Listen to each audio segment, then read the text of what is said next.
Hello students, welcome to A to Z পরীক্ষা। তো আজকে কিন্তু খুব গুরুত্বপূর্ণ পিওয়াইকিউ রিলেটেড ওয়ান লাইনার কিন্তু তোমাদের জন্য আসতে চলেছে। সেই সম্বন্ধে মানে যেই ওয়ান লাইনার গুলো আজকে আলোচনা করব ইন ডিটেলসে, এতটা আলোচনা করব তোমাদের আর ওইটার সম্বন্ধে অন্য কোথাও থেকে আর কিছু খুঁজতে হবে না। ঠিক আছে, তো দেরি না করে ক্লাসটা শুরু করব। চলো, সময় নষ্ট নয়, ক্লাস শুরু করছি। দেখো, এইটা হলে এসেছিল 2002 সালের পিওয়াইকিউর একটা কোশ্চেন, যে what are this awards and prizes given for, কি কারণে এগুলো দেওয়া হয়, কি কি আছে দেখো। Jnanpith award, Kalinga prize, Norman Borlaug award, তারপর হলো যমুনালাল বাজাজ অ্যাওয়ার্ড, আর হলো ব্যাস সম্মান। ঠিক আছে, এবার এই 5টা অ্যাওয়ার্ড আর প্রাইজ সম্বন্ধে ইন ডিটেলস কিন্তু আমরা দেখবো, যাতে এই রিলেটেড কোনো প্রশ্ন যেন আমাদের বাদ না যায়। তো ভিডিওটা দেখো ভালো করে, ভিডিও ভালো লাগলে লাইক করে দিও, যারা নতুন দেখছো অবশ্যই কিন্তু চ্যানেলটাকে সাবস্ক্রাইব করে নিও, আরো নতুন নতুন ভিডিওর আপডেটস কিন্তু তোমরা পেয়ে যাবে। আর যারা নতুন দেখছো প্রিভিয়াস ভিডিওগুলো দেখো, প্রচুর ইম্পর্টেন্ট ভিডিও কিন্তু অলরেডি আপলোড করা হয়ে গেছে, আর ফ্রেন্ডসদের মধ্যেও শেয়ার করে দিও। তো চলো শুরু করছি। প্রথম রয়েছে দেখো জ্ঞানপীঠ অ্যাওয়ার্ড। এখানে আমি ছবিটা দিয়েছি যাতে তোমরা ছবির সঙ্গে পরিচিত হও, যে জ্ঞানপীঠ অ্যাওয়ার্ডের ব্যাপারটা কিরকম দেখতে হয় বা কিরকম এখানে দেওয়া হয়। আচ্ছা দেখো, প্রথমে আমরা জ্ঞানপীঠ অ্যাওয়ার্ড সম্বন্ধে দেখবো। বলছে the Jnanpith award is India's highest Literary honour. মানে সাহিত্যের একদম হাইয়েস্ট এই অনারটা। অ্যাওয়ার্ডেড অ্যানুয়ালি, বছরে দেওয়া হয়, টু আউটস্ট্যান্ডিং ইন্ডিয়ান রাইটার্স। হ্যাঁ, মানে একদম শ্রেষ্ঠ ভারতীয় যে সমস্ত লেখকরা রয়েছেন, সাহিত্যিক রয়েছেন, তাদেরকে দেওয়া হয় for their contribution in literature. ঠিক আছে, সেই সমস্ত লেখকদের, সাহিত্যিকদের সাহিত্যে তাদের যে কন্ট্রিবিউশন সেটা বিচার করে তাদেরকে কিন্তু এই অ্যাওয়ার্ডটা দেওয়া হয়। আচ্ছা, ফার্স্ট অ্যাওয়ার্ডেড কবে হয়েছে? এটা 1965। প্রথম এই অ্যাওয়ার্ডটা কবে দেওয়া হয়েছে? 1965। আচ্ছা, এখানে কিন্তু প্রশ্ন আসে যে ইন্ডিয়াস হাইয়েস্ট লিটারারি অনার কোনটা। হ্যাঁ, তখন কিন্তু অ্যান্সার হবে জ্ঞানপীঠ অ্যাওয়ার্ড। মানে তোমাদের এমসিকিউর জন্যও কিন্তু এই ব্যাপারটা পুরোপুরি রেডি হয়ে যাচ্ছে। নেক্সট দেখো, বলেছে ফার্স্ট রিসিপিয়েন্ট, প্রথম কে পেয়েছিলেন? এস শঙ্কর কুরুপ, মালায়ালাম ছিলেন তিনি। ঠিক আছে। 2023 সালে কে পেয়েছে? বিনোদ কুমার শুক্লা, তিনি হিন্দি ভাষী ছিলেন। ঠিক আছে, বিনোদ কুমার শুক্লা পেয়েছেন 2023 সালে। প্রেজেন্টেড বাই, কারা দেয় এটা? ভারতীয় জ্ঞানপীঠ। প্রেজেন্টেড বাই ভারতীয় জ্ঞানপীঠ, ছবিতে তোমরা দেখেছো অলরেডি। ফ্রিকোয়েন্সি অ্যানুয়ালি, মানে বছরে দেওয়া হয়। কোনো কোনো অ্যাওয়ার্ড আছে 2 বছরে একবার দেওয়া হয়, সেটাও আমরা দেখবো। আবার কোনো অ্যাওয়ার্ড আছে বছরে দেওয়া হয়, তো এটা হলো অ্যানুয়ালি। ফার্স্ট ফিমেল রেসিপিয়েন্ট, খুব ইম্পর্টেন্ট কোশ্চেন, পরীক্ষাতে কিন্তু তোমরা পেতে পারো, যে প্রথম কোন মহিলা জ্ঞানপীঠ অ্যাওয়ার্ড পেয়েছিলেন। তো অ্যান্সার কি হবে দেখো? আশাপূর্ণা দেবী, তিনি বাঙালি ছিলেন, বেঙ্গলি। কবে? 1976, 1976। বহুবার এসেছে এই প্রশ্নটা পরীক্ষায়। ল্যাঙ্গুয়েজ উইথ মোস্ট অ্যাওয়ার্ড, কোন ভাষার লেখাটা বা কোন ভাষার সাহিত্যটা বেশি অ্যাওয়ার্ড পেয়েছে? অ্যান্সার কি হবে? হিন্দি। অ্যাওয়ার্ড কনক্লুড, অ্যাওয়ার্ডের মধ্যে কি কি থাকছে দেখো? Citation, bronze replica of Bagdevi, হ্যাঁ সরস্বতী দেবীর একটা রেপ্লিকা থাকছে, আর হলো ক্যাশ প্রাইজ থাকছে। আচ্ছা, ইয়ংগেস্ট রেসিপিয়েন্ট, এটাও কিন্তু তোমাদের পরীক্ষায় আসতে পারে, যে সব থেকে কম বয়সী কে জ্ঞানপীঠ অ্যাওয়ার্ড পেয়েছে? অ্যান্সার কি হবে? অমিতাভ ঘোষ। কবে? 2018 সালে। এবার দেখো, এখানে তোমরা 18 ডেটা পেলে, প্রথম কোন মহিলা পেয়েছে সেই ডেটাও পেয়ে গেলে, 2023-এ কে পেয়েছে সেটাও পেয়ে গেলে, কিন্তু রিসেন্ট ডেটা বলতে আমরা কি বুঝি? 2024। তো সেই ডেটাটাও তোমাদের দরকার। চলো দেখো, বলেছে the most recent recipient of the Jnanpith award announced in February 2024 are renowned Urdu poet, Urdu লেখক, হ্যাঁ কবি, and lyricist Gulzar and esteemed Sanskrit scholar, হ্যাঁ সংস্কৃতের একজন, কি নাম তার দেখো? জগৎ গুরু রাম ভদ্রাচার্য। ঠিক আছে, this marks the second time award has been conferred for the literature in Sanskrit. Sanskrit ভাষায় এই সাহিত্যের যে অ্যাওয়ার্ডটা, সেটা দ্বিতীয়বার কিন্তু দেওয়া হলো। কে পেয়েছেন? জগৎ গুরু রাম ভদ্রাচার্য। আর উর্দুতে হলো 5th টাইম, মানে পঞ্চমবার কিন্তু উর্দু থেকে এই অ্যাওয়ার্ডটা পাওয়া হলো। বোঝা গেছে? চলো নেক্সট। আচ্ছা, তোমাদের দেখো মিসলেনিয়াস জিএস এর কিন্তু অনলাইন ক্লাস চলছে, ডেসক্রিপটিভের ক্লাসও কিন্তু ইউটিউবে আপলোড করা রয়েছে, তোমরা ক্লাস দেখো।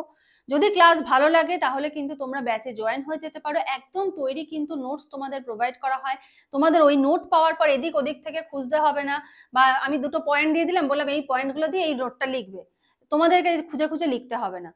পয়েন্টের মধ্যে কি লিখবে সমস্ত ইন ডিটেলস কিন্তু দেওয়া রয়েছে।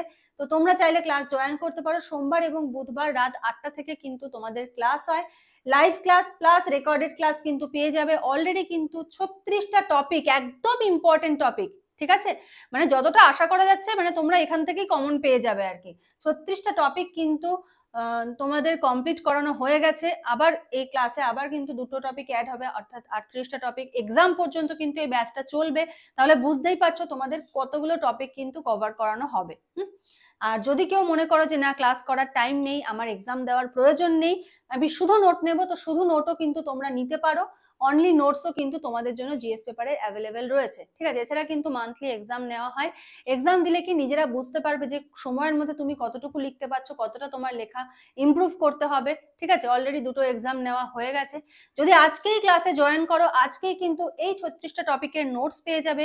2 মাসের যে কোশ্চেন পেপার রয়েছে জানুয়ারি ফেব্রুয়ারি, সেই কোশ্চেন পেপার পেয়ে যাবে। অ্যাব্রিভিয়েশনের ফুল পিডিএফ কিন্তু তোমরা পেয়ে যাবে, স্কিমসের পিডিএফ পেয়ে যাবে, ঠিক আছে। তারপরে রেগুলার ক্লাসের সঙ্গে সঙ্গে কিন্তু তোমরা নোটস পেতে থাকবে। তো এই রিলেটেড যদি কারো কোনো কোয়ারি থাকে মিসলিনিয়াস জিএস সংক্রান্ত, তোমরা এই নাম্বারে যোগাযোগ করো, যোগাযোগ করে সমস্ত ডিটেলস জেনে নাও। ক্লাসে জয়েন যদি করো, আমি বলবো পস্তাবে না। শুধু একটাই আফসোস হবে যে কেন আর 2 মাস আগে জয়েন করলাম না, তাহলে আমার পড়াগুলো হয়ে যেত, এতদিন খুঁজে খুঁজে সময় নষ্টটা হতো না, ঠিক আছে। এই জিনিসটা কিন্তু মনে হবে। চলো নেক্সট আবার পড়ায় আমরা ফিরে আসি। এবারে আমরা কি দেখবো, কলিঙ্গ প্রাইজ। দেখতে পাচ্ছ এখানে এলবার্ট আইনস্টাইনের একটা স্মারক মতো রয়েছে, মুদ্রা মতো রয়েছে আর কি। হ্যাঁ, ইউনেস্কো থেকে এটা দেওয়া হচ্ছে। তো চলো এটা ডিটেলসটা দেখে নিই। কলিঙ্গ প্রাইজ এস্টাবলিশড হয়েছিল কবে, 1951, ঠিক আছে, কিন্তু প্রথম দেওয়া হয় কবে, 1952। Presented by UNESCO. ইউনেস্কোর ফুল ফর্ম কি প্রত্যেকে কমেন্ট বক্সে লিখবে, ঠিক আছে। তোমাদের জন্য কোশ্চেন থাকলো, what is the full form of UNESCO, প্রত্যেকে কমেন্ট বক্সে লিখবে। আচ্ছা, funded by Kalinga foundation trust India, ঠিক আছে। কলিঙ্গ ফাউন্ডেশন ট্রাস্ট ইন্ডিয়া থেকে কিন্তু এটা ফান্ড করা হয়। পারপাস কি, রেকগনাইজেস outstanding contribution in science communication, ঠিক আছে। সায়েন্স কমিউনিকেশনে একটা আউটস্ট্যান্ডিং কন্ট্রিবিউশনের জন্য কিন্তু এটা দেওয়া হয়। ফার্স্ট রেসিপিয়েন্ট, প্রথম কলিঙ্গ প্রাইজটা কে পেয়েছিলেন, দেখো লুইস ডি ব্রগলি, ফ্রান্স, 1952 তিনি পেয়েছিলেন। যেটা বললাম যে প্রথম দেওয়া হয় 1952 সালে, ঠিক আছে। কে পেয়েছিলেন, Louis de Broglie. Most recent recipient 2023 কে পেয়েছে, দেখো ডিয়েগো অ্যান্ড্রিস গোলম্বেক, ঠিক আছে। ডিয়েগো অ্যান্ড্রিস গোলম্বেক আর্জেন্টিনার তিনি কিন্তু পেয়েছেন 2023। 2024-এর কোনো ডেটা নেই, কেন, কারণ এটা কিন্তু 2 বছরে একবার দেওয়া হয়, তার মানে 23-এ দেওয়া হয়েছে, আবার কিন্তু 25-এ দেওয়া হবে, ঠিক আছে।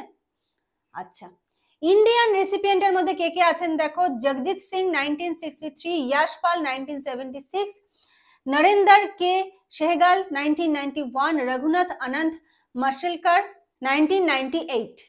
আচ্ছা, অ্যাওয়ার্ড ইনক্লুড, অ্যাওয়ার্ডের মধ্যে কি কি দেওয়া হয়, দেখো cash prize, diploma and the Albert Einstein silver medal কিন্তু এখানে দেওয়া হয়। আচ্ছা, এলিজিবিলিটি দেখো, individuals who have helped popularise science and technology, science and টেকনোলজিতে কন্ট্রিবিউশন রয়েছে। Named after ancient Kalinga kingdom, Kalinga রাজা যে আর কি, সেইটার নাম অনুসারে কিন্তু এটা দেওয়া হয়। এবার তোমাদের জন্য একটা প্রশ্ন রয়েছে যে কোন রাজ্য, আমাদের ইন্ডিয়ার মধ্যে কোন রাজ্য এই কলিঙ্গ প্রাইজ এটার সঙ্গে যুক্ত রয়েছে। তোমরা অবশ্যই কিন্তু এটার অ্যান্সার কমেন্ট বক্সে দেবে। তাহলে 2টো প্রশ্ন থাকলো তোমাদের জন্য, একটা হলো ইউনেস্কোর ফুল ফর্ম কি, অবশ্যই কিন্তু কমেন্ট সেকশনে লিখবে। আর এই কলিঙ্গ প্রাইজের সঙ্গে আমাদের ইন্ডিয়ার কোন রাজ্য যুক্ত রয়েছে, কোন রাজ্য এটাতে হেল্প করছে, এটা তোমাদের কমেন্ট বক্সে কিন্তু অবশ্যই লিখতে হবে। প্রত্যেকের কাছ থেকে কিন্তু কমেন্ট চাইছি, ঠিক আছে। তোমরা লেখো না, ঠিক হোক ভুল হোক লেখো, যত কমেন্ট করবে তত দেখবে কম্পিটিশন বাড়বে নিজেদের মধ্যে। চলো, তোমাদের জন্য কিন্তু ডেসক্রিপটিভ বেঙ্গলি ইংলিশের একটা নিউ ব্যাচ লঞ্চ হয়েছে, সেটা সম্বন্ধে একটু বলে দিই, তারপরে আবার ক্লাসের পড়ায় আসছি। এখানে তোমাদের প্র্যাকটিস ব্যাচ, তার মানে তোমাদের হলো পরীক্ষা কিন্তু এখানে নেওয়া হবে। Course fees 599। আর যারা ডেসক্রিপটিভ বাংলা ইংলিশের নোটস নিয়েছো, অলরেডি নিয়েছো, তাদের জন্য কিন্তু ডিসকাউন্ট থাকছে। তারা যেই টাকাটা পে করেছো, হ্যাঁ ফিসটা পে করে নোটস নিয়েছো, সেই ফিসের টাকাটা কিন্তু মাইনাস হয়ে যাবে, ঠিক আছে। জিএস না, কিন্তু বাংলা ইংলিশের কথা বলছি। আচ্ছা, সপ্তাহে 2 দিন করে কিন্তু তোমাদের নোটস প্রোভাইড করা হবে, এক্সাম নেওয়া হবে। কি কি জিনিস দেওয়া হবে, দেখো বাংলাতে তোমরা পাবে 150টা সারমর্মর পিডিএফ পাবে, বঙ্গানুবাদে পাবে 250টা, প্রতিবেদন পাবে 100টা, যার ওয়ার্ড লিমিট কিন্তু অনেক বেশি থাকবে, 250 থেকে 280। তার সাথে পাবে অসত্যি সংশোধন, এক কথায় প্রকাশ, প্রবাদ প্রবচন, মানে মিসেলেনিয়াসে যেগুলো আসে সেগুলো কিন্তু তোমরা এখানে পেয়ে যাবে। আচ্ছা, এরপরে কি রয়েছে দেখো, ইংলিশ ডেসক্রিপটিভের মধ্যে রয়েছে পিকে দে সরকারের সলভ পিডিএফ রয়েছে, ট্রান্সলেশন রয়েছে 112টা, তার সাথে হলো 250টা পেয়ে যাবে প্র্যাকটিস করার জন্য উইথ সলিউশন। আর পিকে দে সরকারের ট্রান্সলেশনের সলিউশন পেয়ে যাবে, প্রেসিস সলিউশন পেয়ে যাবে পিকে দে সরকারের 100টা উইথ সলিউশন উইথ টাইটেল, তার সাথে আরো 150টা এক্সট্রা পেয়ে যাবে কিসের জন্য, প্র্যাকটিস করার জন্য। আর রিপোর্ট পেয়ে যাবে 100টা, যেটার ওয়ার্ড লিমিট কিন্তু অনেক বেশি, 220 থেকে 250টা কিন্তু ওয়ার্ড লিমিট তোমাদের থাকছে। ঠিক আছে, চলো এই ব্যাচটা কিন্তু মিসলেনিয়াস পর্যন্ত চলবে। তো তোমরা যদি কেউ চাও ডেসক্রিপটিভ বেঙ্গলি ইংলিশে জয়েন হতে পারো। যাদের WBCS রয়েছে তাদের জন্য কিন্তু এই ব্যাচটা খুবই হেল্পফুল হবে। চলো নেক্সট চলে আসছি, নরম্যান বরলগ অ্যাওয়ার্ড। ঠিক আছে, নরম্যান বরলগ অ্যাওয়ার্ড, দেখতে পাচ্ছ অ্যাওয়ার্ডটা কিরকম হয়। এবার এটার ডিটেলসটা আমরা দেখে নেব। বলছে named after doctor Norman E Borlaug, father of the green revolution. Question আসতেই পারে, who is the father of the green revolution? Answer কি হবে? নরম্যান বরলগ, শুধু বরলগ মনে রাখলেই হবে। পারপাস কি? রেকগনাইজেস contributions in agriculture, food security and science communication, এইগুলোর জন্য কিন্তু এই অ্যাওয়ার্ডটা দেওয়া হয়। ক্লাসটা কেমন লাগছে অবশ্যই কিন্তু জানাবে, আর ভালো লাগলে লাইক করে দিও প্রত্যেকে। দেখো টাইপস অফ অ্যাওয়ার্ড কি ধরনের, দেখো Borlaug award India, Norman E Borlaug for field research, আর হলো বরলগ কাস্ট কমিউনিকেশন অ্যাওয়ার্ড। মানে এটার 3 ধরনের টাইপ রয়েছে। বরলগ অ্যাওয়ার্ড ইন্ডিয়া দেখো এস্টাবলিশড ইন 1972, ইন্ডিয়ার যেটা সেটা কবে, 1972 সালে এস্টাবলিশড হয়, অ্যাওয়ার্ডেড বাই করমন্ডল ইন্টারন্যাশনাল, এর দ্বারা অ্যাওয়ার্ডেড হয়। নেক্সট বলেছে বরলগ অ্যাওয়ার্ড ইন্ডিয়া 2020-তে কে পেয়েছে? ডক্টর কাজল চক্রবর্তী। ঠিক আছে, অবশ্যই তিনি একজন বাঙালি, নাম দেখে আমরা বুঝতে পারছি যেহেতু বাঙালি সেই জন্য এটা আমাদের নামটা মনে রাখতে হবে। আচ্ছা, Norman E Borlaug award for field research given by the World Food Prize Foundation since 2011। ঠিক আছে, তাহলে বরলগ অ্যাওয়ার্ড ইন্ডিয়া এটাকে দিচ্ছে করমন্ডল ইন্টারন্যাশনাল, আর Borlaug E award for field research এখানে বললাম টাইপস এর মধ্যে, এটাকে দিচ্ছে World Food Prize Foundation since 2011 সাল থেকে দেওয়া হচ্ছে। 2023-এ কে পেয়েছে ফিল্ড রিসার্চ অ্যাওয়ার্ড, মানে এই টাইপটা, doctor Swati Nayak for climate resilient rice research. কে পেয়েছেন? ডক্টর স্বাতি নায়ক, 2023। 2024-এ দেখো 2024 রেসিপিয়েন্ট ফিল্ড রিসার্চ অ্যাওয়ার্ড কে পেয়েছেন? Doctor Dennis Bijiga Mukama. ঠিক আছে, ফর সাস্টেনেবল এগ্রিকালচারাল কন্ট্রিবিউশনস। আর Borlaug CAST communication award given by council of agricultural science and technology. ঠিক আছে, এই যে council of agricultural science and technology, এটার থেকে দেওয়া হচ্ছে। 2024-এ কে পেয়েছে CAST communication award? Jack A Bobo for science communication in agriculture. তাহলে এই যে নরম্যান বরলগ অ্যাওয়ার্ড, এটার কিন্তু 3টে টাইপ রয়েছে, 3টে টাইপের কে কোনটা পেয়েছে এই সমস্তগুলো কিন্তু তোমাদের এমসিকিউর জন্য কিন্তু অবশ্যই মনে রাখতে হবে, তোমাদের অন্যান্য এক্সামের এমসিকিউতেও কিন্তু হেল্প হবে। আচ্ছা, নেক্সট দেখো রয়েছে জমনালাল বাজাজ অ্যাওয়ার্ড। দেখো কনস্ট্রাকটিভ ওয়ার্কের জন্য হচ্ছে এই অ্যাওয়ার্ডটা দেওয়া হয়, সায়েন্স অ্যান্ড টেকনোলজির জন্য এই অ্যাওয়ার্ডটা দেওয়া হয়। নেক্সট রয়েছে ওমেন অ্যান্ড চাইল্ড ওয়েলফেয়ারের জন্য এই অ্যাওয়ার্ডটা দেওয়া হয়, ইন্টারন্যাশনালের জন্য এই অ্যাওয়ার্ডটা দেওয়া হয়। 4টে রয়েছে। ঠিক আছে, চলো এবার দেখে নিই এটা সম্বন্ধে। দেখো বলেছে Jamnalal Bajaj award established 1977 by Jamnalal Bajaj foundation. ঠিক আছে, কবে হয়েছে এটা? 1977 সালে হয়েছে। পারপাস কি? Recognise individuals promoting Gandhian values. ঠিক আছে, গান্ধীবাদী যে সমস্ত ভ্যালুগুলো রয়েছে সেগুলো ইন্টারন্যাশনালি প্রমোট করাটার জন্য কিন্তু এটা দেওয়া হয়। Community service and social development.